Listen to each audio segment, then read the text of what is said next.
Ing inini, kauban na ako karon nga nakataka sa Pilipinas si Alice Goot.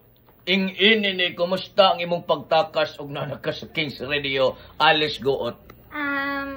Masarap po sa pakiramdam na nakapunta po ako dito sa Kings Radio kasi isa po din ito sa farm namin at dito po ako nag-aaral dati. Tapos naging station na din po ito ng Kings Radio. Ing inini, kaya masabi ko lang kasama ko na si Alice Goot. Ang pangutana kung nandito din si Kibs. Wala kaming alam dyan. Wala po kaming maalala. Wala kaming maalala, ing-inini. Kamu na'y bahala din na. Basta kami, nagpalit mi ni Alice Goot og Grotol multivitamins para sa mong pag-umangkon nga hinay mo kaon, ing-inini. Og labaw sa tanan na nagkaputot ang agi o niya dali masakit.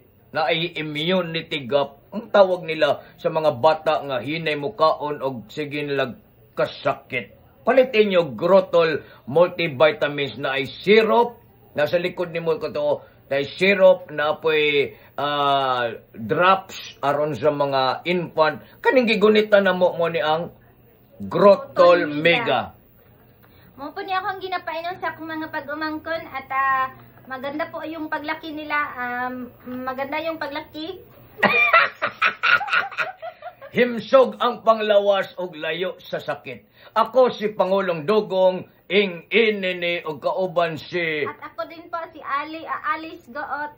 Ing-inini, palit na mo Grotol multivitamins, mga pusang iring kayo.